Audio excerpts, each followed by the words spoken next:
días. Lunes 2 de diciembre de 2024.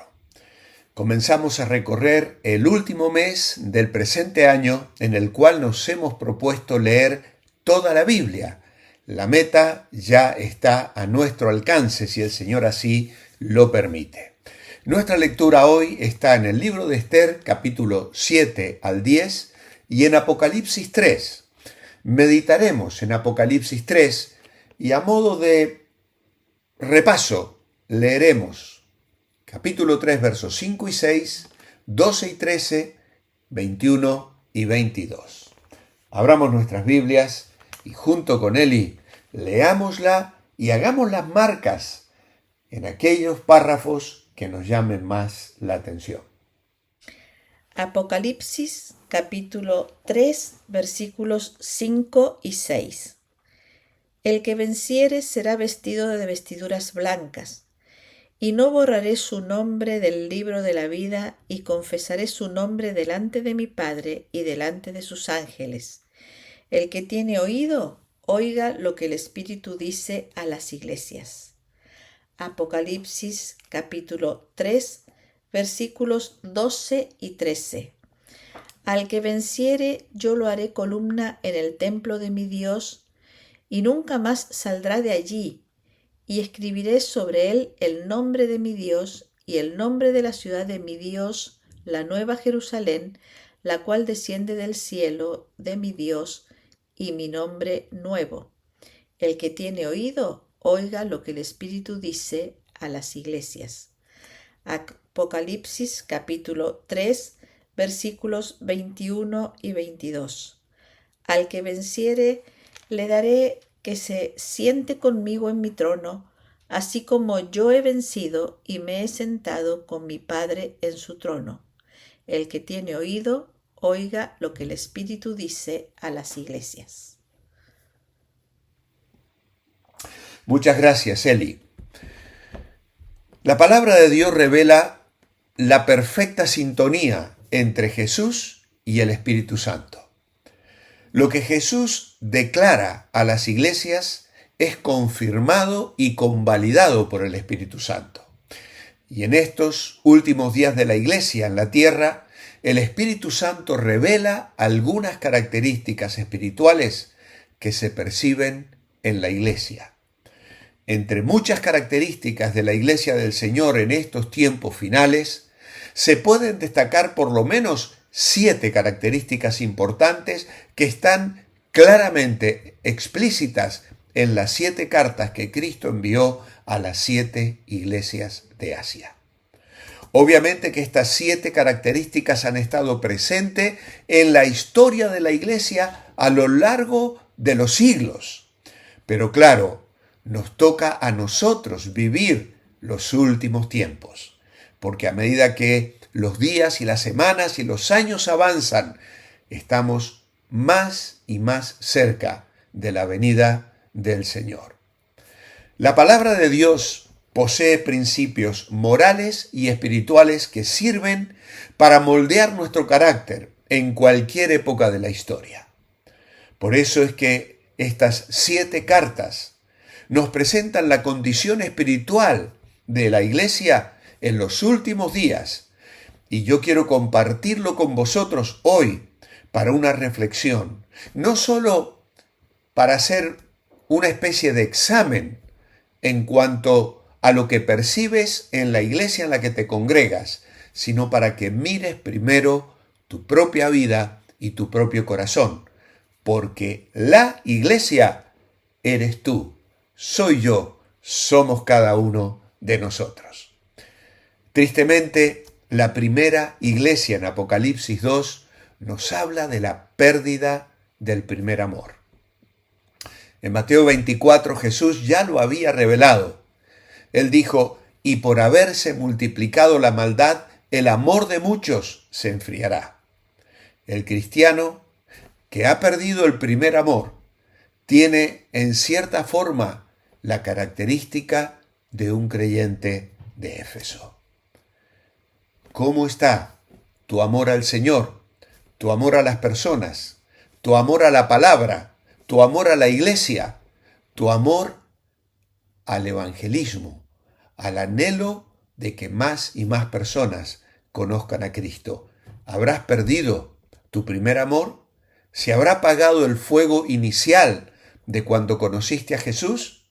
Ojalá en tu corazón y en el mío arda permanentemente ese fuego, un fuego que debe ser imperecedero. En segundo lugar, fidelidad en medio del sufrimiento y la persecución. Apocalipsis 2:10. También en Mateo 24 Jesús advirtió: seréis aborrecidos de todas las gentes por causa de mi nombre. La iglesia de la última hora podrá ser perseguida y sufrir por el nombre de Jesús, pero permanecerá fiel a su Señor. El cristiano fiel en medio de la persecución y el sufrimiento posee la característica de un creyente de Esmirna. Además, la iglesia de Esmirna subsiste aún hoy en los países cerrados al Evangelio, donde los cristianos son perseguidos y hasta martirizados. Ayer, en la predicación en Revive, se daba una semblanza de lo que sucedió durante el siglo XX, ya que las estadísticas nos dicen que hubo más cristianos muertos y martirizados en el siglo XX que en todos los otros 19 siglos anteriores juntos. Y al entrar en el siglo XXI, vamos descubriendo que en países enormemente avanzados se legisla de una manera que ahora no puedes ni orar en la calle en algunos lugares, ni puedes enseñar a tus hijos en otros lugares a temer a Dios. Y hay padres que están siendo perseguidos. Y esto va a más, incluso en Europa y en el continente americano.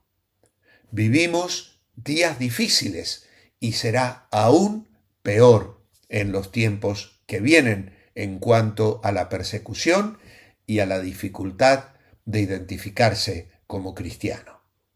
En tercer lugar, la iglesia comprometida con el pecado. Apocalipsis 2, 14 al 16. Ya Jesús dijo en Mateo 7, 22, muchos me dirán en aquel día, Señor, Señor, ¿no profetizamos en tu nombre y en tu nombre echamos fuera demonios y en tu nombre hicimos muchos milagros? Y entonces les declararé, nunca os conocí, apartaos de mí, hacedores de maldad. Los cristianos de Pérgamo defendían la doctrina de Balaam, y Balaam también profetizaba en nombre del Señor. Su historia está en Números 24. Pero estaba comprometido por el pecado y tuvo un final desdichado, registrado en Números 31, versos 8 y 16. El cristiano comprometido con el pecado tiene la característica de un creyente de Pérgamo.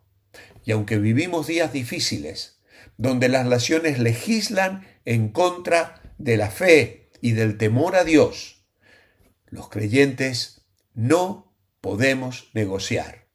Hay cosas que van en contra de la palabra de Dios y no podemos negarlas. En cuarto lugar, participación en las herejías. Capítulo 2 de Apocalipsis, versos 20 al 24.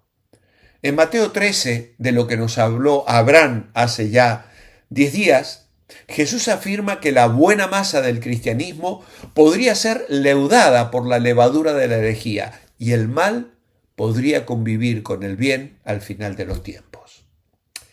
Tolerar a Jezabel en la iglesia es tolerar el pecado y la herejía dentro de la iglesia.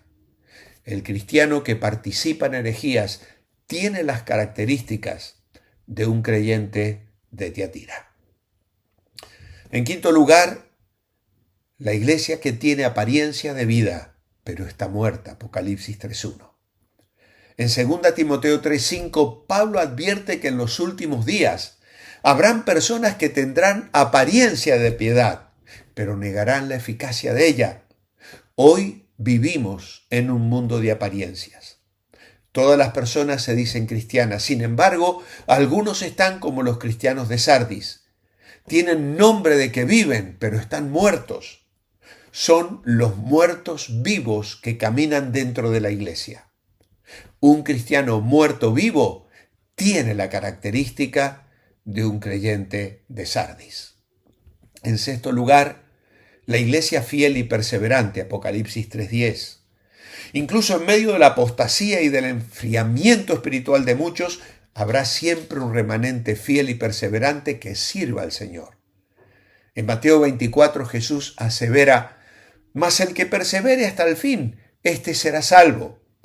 Ese remanente fiel es el que forma parte de la iglesia de la última hora, que será arrebatada para encontrarse con el Señor en el aire.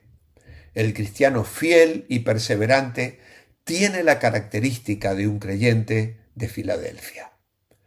Filadelfia será la iglesia del arrebatamiento, pues fue la única iglesia de las 7 a la que Jesús prometió guardar de la gran tribulación y a la cual le habló sobre su venida en los versos 10 y 11. Sabéis que es un tema controversial, pero no nos interesa discutir sobre él. Sea que la iglesia atraviese o sea librada de la gran tribulación, experimentará la protección del Señor, que nos libra de la ira venidera. Filadelfia permanece fiel entre Sardis, la iglesia muerta, y Laodicea, la iglesia tibia. Y finalmente, la iglesia rica materialmente, pero pobre espiritualmente.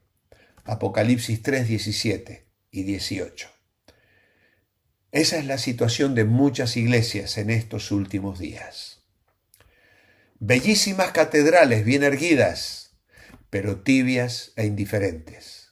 Son iglesias ricas y orgullosas. Sin embargo, Jesús afirma que este tipo de cristianos son pobres y desventurados, que necesitan adquirir las riquezas espirituales, duraderas, permanentes. Les dice así en el verso 18. En 1 Timoteo 6, verso 17, Pablo aconsejó a Timoteo: a los ricos de este siglo manda que no sean altivos, ni pongan la esperanza en las riquezas, las cuales son inciertas, sino en el Dios vivo, que nos da todas las cosas en abundancia para que las disfrutemos. Que hagan bien, que sean ricos en buenas obras, dadivosos, generosos, atesorando para sí buen fundamento para lo porvenir, que echen mano de la vida eterna. Los grandes hombres de la Biblia también eran ricos. Sin embargo, ellos ponían a Dios por encima de sus riquezas. El cristiano rico materialmente y pobre espiritualmente tiene la característica de un creyente de la Odisea.